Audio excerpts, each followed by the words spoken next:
Monsieur le président, monsieur le ministre, mes chers collègues, je voudrais remercier Jean-François Rapin et ses collègues pour cette proposition de résolution. Il n'est pas de prospérité sans puissance. Il n'y aura pas de puissance économique et commerciale sans souveraineté alimentaire européenne effectivement garantie. Cessons de considérer l'agriculture française et européenne comme un gage de second rang dans les accords de libre-échange et réveillons-nous. Dans moins de 6 mois, les Européens sont appelés aux urnes et les accords de libre-échange seront au premier plan comme l'outil d'action européenne à l'échelle internationale et reflet de nos choix en matière de souveraineté.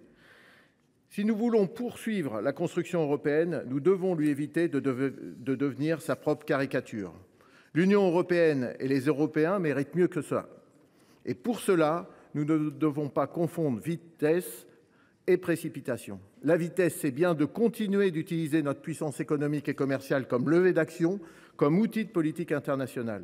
La vitesse, c'est bien de s'en servir pour asseoir notamment le rôle de chef de file de l'Union dans les transitions environnementales et climatiques à mener, en faisant respecter l'accord de Paris et en étant vigilant aux conséquences d'un tel accord avec le Mercosur sur la déforestation.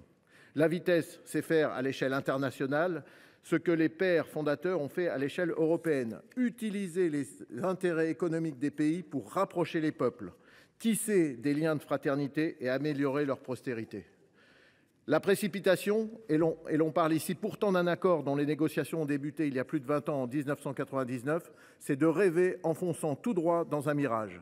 La précipitation, c'est nier la réalité de divergences trop importantes, trop structurelles pour envisager une telle convergence en l'état. C'est précipiter notamment nos agriculteurs, dont j'entends et je partage les craintes, dans l'incompréhension et la confusion. Car tous savent ce qu'ils doivent à la construction européenne. Mais à l'heure où il se livre une véritable bataille agricole mondiale sur les denrées alimentaires, à l'heure où l'on parle sans cesse de souveraineté alimentaire, où nous avons même pour la première fois de notre histoire républicaine un ministère qui en porte le titre depuis 2022, quelle cohérence en l'état d'un tel accord? Rien que sans clause miroir. Et demain peut-être sans la garantie d'un système de contrôle structuré et effectif pour qu'elle soit bien respectée. Rappelons que nos agriculteurs subissent déjà une certaine concurrence européenne en raison de la surtransposition française avec in fine des normes environnementales et sociales qui ne s'imposent pas toutes aux autres pays européens. La conclusion d'un tel accord en l'état serait donc une double peine pour tous et partout.